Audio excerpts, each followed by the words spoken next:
एक गांव में रमा नाम की एक औरत रहती थी। उसकी शादी को 5-6 साल हो गए थे, लेकिन अभी तक कोई बच्चा नहीं था। एक बार श्री राधा अष्टमी का त्योहार आया। गांव की महिलाएं बरसना जा रही थी। महिला ने कहा, आप भी बरसना आइए। राधा रानी बहुत दयालु है, वो आपकी गोद जरूर भर देगी।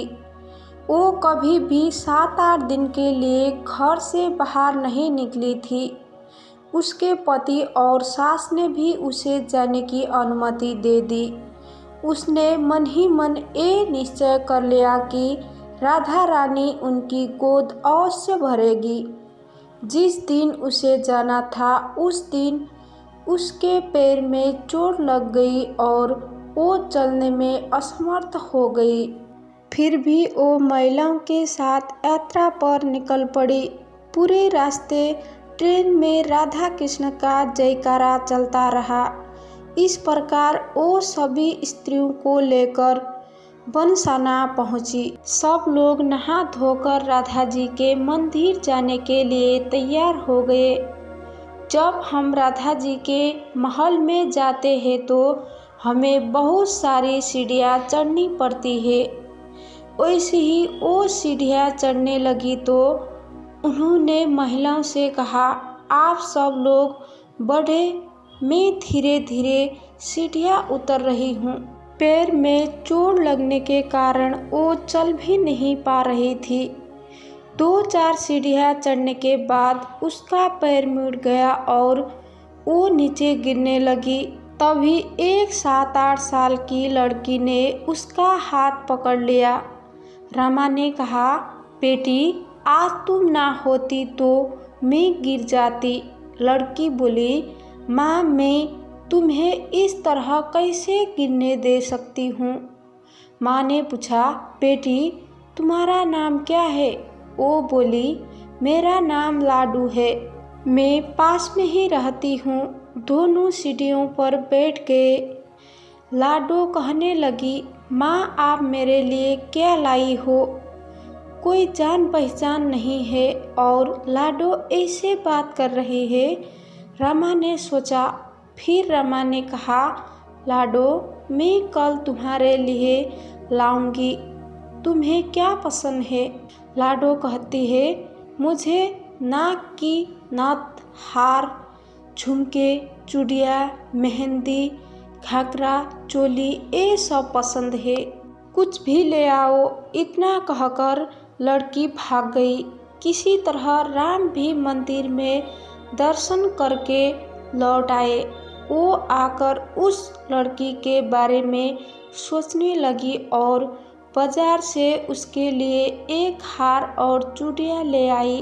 अगले दिन वो उसी जगह उसका इंतजार करती हुई मिली जहाँ वो मिली थी। जैसे उन्हें दे गई चूड़ियाँ और नेकलेस, उन्होंने कहा कि वो ऐसे ही कोई और चीज़ नहीं लाई और मुंह बनाकर बैठ गई। तब राम ने कहा, मैं यहाँ 8 दिनों के लिए हूँ और हर दिन आपके लिए कुछ ना कुछ लाऊंगा। ये सुनकर लाडो उसकी गोद में बैठ गई और उसे गले लगा लिया। रमा ऐसे रोने लगी जैसे उसे कोई बच्चा मिल गया हो। उसने प्यार से उसका सिर सहलाया। वैसे ही वो फिर चल गई। रमा मंदिर से आई और उसके लिए घाघरा और चोली बनाकर लाई। इसी तरह वो उसे हर दिन कुछ ना कुछ देती रहती। एक दिन रमा कहती है, अब दिखाओ मैं ये सब पहनकर भी कैसी लगती हूँ। लाडो ने कहा, कल राधा अष्टमी है, कल पहनूंगी। इस बार लाडो के साथ एक लड़का भी था। रमा ने उसे देखकर कहा, आज ना जाने मेरे मन में क्या आया, मैंने एक धोती और एक जोर मुकुट खरीदा है, क्या मुझे इसे दे देना चाहिए? लाडो ने कहा, एक कनुआ है, ये मेरे साथ रहता है, हाँ तुम इसे दे दो। इतना कहकर वो दोनों सामान लेकर चले गए। अगले दिन राधा अष्टमी थी। जब रमा सीढ़ियों पर आई तो उन्हें वहाँ कोई नहीं मिला। काफ़ी इंतज़ार के बाद जब वो मंदिर पहुँची तो वहाँ काफ़ी भीड़ थी। कीर्तन और नृत्य चल रहा था। इसी तरह वो भीड़ को चीरती हुई आगे बढ़ी और उधर देखते ही राधा जी को देखा, ठाकुर जी को देखा। उसने वही नीचे पहन रखी थी जो वो लाई थी। वो पत्थर जैसी हो गई। उसकी आंखों से आंसू बहने लगे। समझते देर नहीं लगी कि ये लाडो राधा जी और कन्हैया कृष्ण जी है। जगत के स्वामी स्वयं उसके पास आते हैं। राधा जी उनके गोद में बैठती है और उन्हें मातृ सुख प्रदान करती है। वो तो मानो बावरी हो गई थी। दिन रात लाडो लाडो कहती रहती थी, पुकारती रहती थी। उन्होंने महिलाओं से कहा, तुम सब घर जाओ, मैं नहीं जाऊंगी।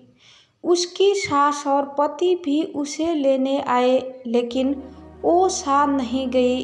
अब वो रोज सीढ़ियों पर बैठकर सीढ़ियों को आंसू से धोती और अपनी पलकों से ब्रश करती। ऐसा करते हुए उन्हें 30 साल हो गए हैं।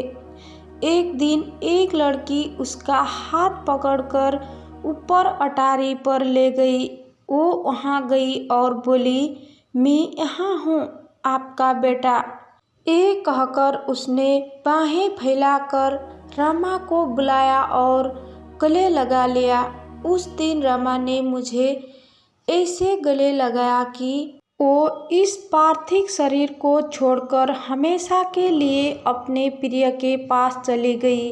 यदि आपको वीडियो पसंद आया तो वीडियो को लाइक करें, शेयर करें और भी इसी वीडियो देखने के लिए हमारे चैनल को सब्सक्राइब करना ना भूलें।